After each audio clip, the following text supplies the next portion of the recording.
Moi, je dis toujours que si vous êtes un idiot et on vous donne l'intelligence artificielle, tout ce que vous allez produire, c'est la bêtise artificielle. Il n'y a pas autre chose à faire. Donc, si on prend l'intelligence artificielle et on met ça entre les mains d'un idiot, en l'utilisant, ce qui va être produit s'appelle de la bêtise artificielle, de l'idiotie artificielle.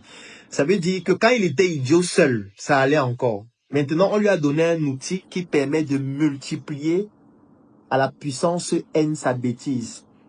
Et c'est comme ça qu'avant, s'il pouvait seulement écrire un texte idiot par jour, maintenant il va publier 100 textes idiots. Parce qu'il a un outil qui amplifie sa bêtise. C'est malheureusement ce qui se passe. Si vous êtes un idiot, et on met face à vous ou entre vos mains un outil d'intelligence artificielle, cela va produire de la bêtise. Qu'importe la performance de cet outil. Même si l'outil a coûté des milliards, on dit que voilà le dernier Gemini que Google vient de développer. Si on pose cet outil le plus puissant au monde entre les mains d'un idiot, ce qui va se produire, c'est qu'il va utiliser cet outil pour amplifier sa bêtise. L'intelligence artificielle ne peut pas vous transformer en quelqu'un d'intelligent, en quelqu'un de cultivé, de manière spontanée. L'intelligence artificielle ne peut pas vous transformer en quelqu'un qui, au départ, ne lisait pas, mais finalement devient suffisamment ou subitement cultivé parce que, voilà, il utilise l'intelligence artificielle. Non.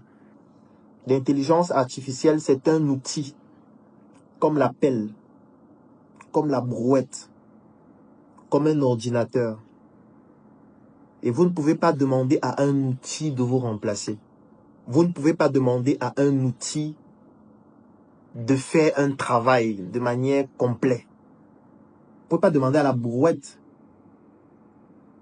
de commencer à effectuer les travaux sur le chantier, ce qui n'est pas cohérent. Et lorsqu'on est donc quelqu'un qui, sur le plan intellectuel, n'est pas suffisamment affûté, on utilise donc parfois des outils, comme si ces outils devaient nous remplacer. Et c'est pour moi la plus grosse connerie que les personnes qui utilisent l'intelligence artificielle produisent au quotidien. Parce qu'on a le sentiment, on a l'envie de se faire remplacer par cet outil qui est très intelligent, qui est très performant. Donc du coup, on se dit qu'on a le droit de rester idiot parce que l'outil va faire notre travail. Et ça donne quoi? Ça donne des personnes qui viennent sur l'intelligence artificielle, sur des outils et écrivent « Rédige-moi un texte qui va permettre de vendre mes produits et que je vais poster sur Facebook. Mon produit, c'est le yaourt. » Et c'est lancé. Voilà comment la bêtise va être multipliée à la puissance n. C'est comme ça que la bêtise nous envahit au quotidien. Ça veut dire que tu as quelqu'un qui utilise un outil comme un élément qui le remplace lui. Donc du coup, il formule à cet outil des requêtes, ce qu'on appelle des prompts, qui ne sont pas un prolongement de qui il est, mais qui ont un objectif de pouvoir remplacer qui il est. Et ça, c'est une catastrophe. C'est la raison pour laquelle, si on met entre les mains d'un idiot un outil d'intelligence artificielle, on aura tout simplement la bêtise artificielle. J'aime toujours prendre l'exemple avec un logiciel que les graphistes connaissent très bien, qui s'appelle Adobe Photoshop. Si vous êtes un idiot et on vous met devant Adobe Photoshop et on vous demande de créer des visuels, vous ne pouvez pas créer un visuel de qualité juste parce que vous avez le meilleur outil devant vous. Ce n'est pas possible. Je sais qu'il y a beaucoup de personnes qui vont nous dire non, Adobe Photoshop même c'est trop compliqué. Il y a des outils qui sont plus simples comme Canva. Je vais aller sur Canva, il y a déjà des templates qui existent, je prends seulement le template, je modifie. Mais vous vous rendez compte que même pour modifier un template, il ne faut pas être un idiot, parce qu'il faut une cohérence dans la manière de mettre par exemple les textes, il faut une cohérence dans les symboles à utiliser, il faut une cohérence dans les couleurs. Vous ne pouvez pas faire un bon visuel si vous n'avez pas des connaissances par exemple en colorimétrie. Vous ne pouvez pas faire un bon visuel si vous n'avez pas un minimum de connaissances même sur le plan linguistique. Parce qu'il faut bien écrire. Un visuel, il faut mettre des textes dessus. Si tu n'as donc pas un minimum requis, comment est-ce que tu fais pour savoir que les textes que tu as eu à mettre là correspondent par exemple à ta cible. Pour faire un bon visuel, il faut avoir les connaissances en marketing. Parce que le visuel s'adresse à une cible. Quand je vais montrer mon visuel à ma cible, est-ce que ma cible va comprendre ce qui est présenté dans le visuel? Est-ce que le visuel a des symboles qui suscitent les émotions que je veux pouvoir véhiculer afin de pouvoir mieux présenter mon produit ou mon service? Vous voyez que ce n'est pas juste un outil. Ça doit être un prolongement de ce que vous êtes.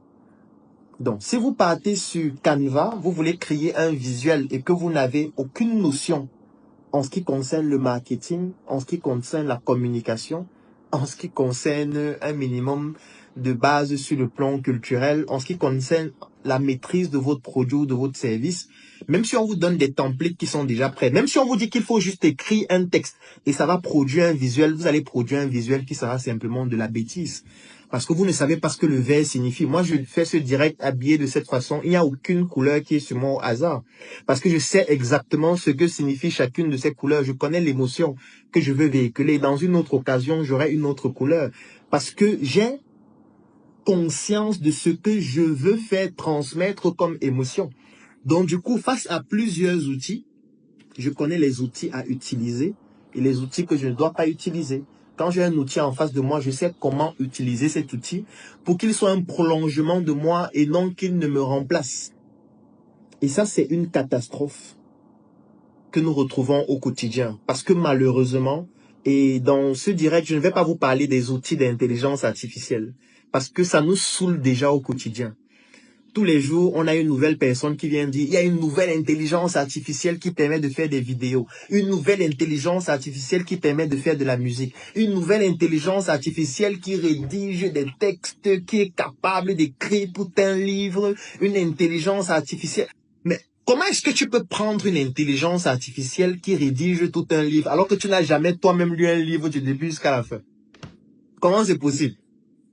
Tu veux déjà écrire un livre alors que tu n'as jamais lu un livre du début jusqu'à la fin. Si on t'invite un jour dans un plateau de télé pour défendre ton livre, tu vas faire quoi? Parce que parfois, on ne se rend pas compte de la dangerosité de ce qu'on est en train de faire. Oui, tu as téléchargé une nouvelle intelligence artificielle. On t'a dit que ça permet d'écrire un livre du début à la fin. Tu es venu écrire. Écris-moi un livre qui parle de la politique au Cameroun. Je veux que le livre soit de 200 pages. Tu as validé. On te pose encore 2-3 questions là. Tu veux que le livre parle de toutes les villes du Cameroun en entier et tout? Oui, tu dis que oui, je veux ça écrit seulement, je veux ça rapidement. Tu valides ton prompt. Quelques minutes après ou quelques heures après, tu as ton livre qui est prêt. L'intelligence artificielle te donne ton livre qui fait 200 pages. Toi, tu n'as jamais lu un livre qui fait souvent 50 pages du début jusqu'à la fin. Parce que tu es d'abord un gros feignant. Te voilà qui devient auteur d'un livre de 200 pages. Et les gens lisent ton livre, peut-être ils ne savent pas que c'est écrit par une intelligence artificielle. Ils disent, waouh, vraiment c'est pertinent, hein. Ce que tu expliques dans ce livre-ci, c'est la magie. Ouh là là. Est-ce que tu peux passer dans notre émission qui va se dérouler vendredi prochain sur notre média? Tu commences à hésiter. Tu vas dire, non, vraiment, il y a beaucoup de choses à faire. Vous savez, l'entrepreneuriat n'est pas facile. Vendredi, là, j'ai les rendez-vous avec mes clients. C'est parce que tu es un feignant. C'est pour ça que tu es en train de refuser. Parce que tu sais ce qui va se passer. Quand tu vas arriver à l'émission, on va dire, bon, moi, j'ai lu votre livre.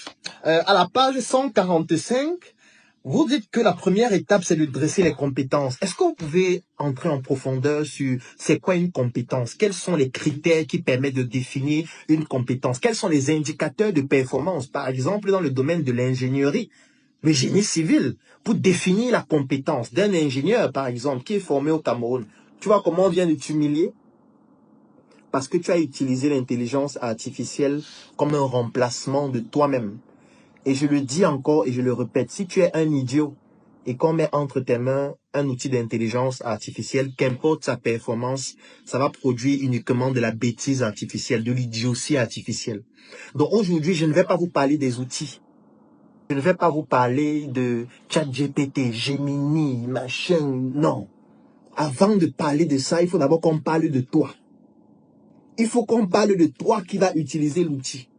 Parce que si toi qui vas utiliser l'outil, tu ne comprends pas que l'outil est un prolongement de toi. Que l'outil est un outil comme une pelle. Et que pour pouvoir utiliser l'appel, la première chose que tu dois savoir, c'est à quoi sert l'appel. Quels sont les différents usages de l'appel? Par rapport à ma masse, quel est le type de pelle que je dois utiliser? Comment est-ce qu'on tient l'appel pour pouvoir ne pas être fatigué plus rapidement et pour pouvoir porter plus facilement le sable si c'est l'usage qu'on veut en faire? Comment entretenir la pelle? Si tu n'as pas toutes ces connaissances, là, même si on met la pelle la plus chère, la plus performante, et qu'on la dépose entre tes mains, ça ne va produire que de la bêtise. C'est un peu comme ces personnes qui ont des iPhone 16 Pro Max, mais qui ne sont même pas capables de prendre une photo de qualité, alors que le téléphone là coûte près d'1 million dans leur poche. Vous avez un téléphone qui coûte près d'1 million, qui a 3 caméras super performantes, qui a des objectifs de dingue, des fonctionnalités extraordinaires, mais quand vous prenez des photos, ça ne ressemble à rien du tout. Quelqu'un qui a un téléphone beaucoup plus petit est capable de produire des vidéos d'une qualité beaucoup plus exceptionnelle que vous. Pas parce qu'elle a un meilleur téléphone, mais juste parce qu'elle maîtrise l'outil. Pour pouvoir maîtriser un outil, il faut déjà prendre conscience qu'il s'agit d'un outil et que l'outil, c'est le prolongement de ce que vous êtes. Donc, pour mieux vendre grâce aux intelligences artificielles, il faudrait que vous-même, vous soyez d'abord intelligent. Parce qu'on a dit intelligence artificielle. Donc, si toi, tu n'es pas intelligent, comment tu fais pour utiliser un outil intelligent? Comment tu fais?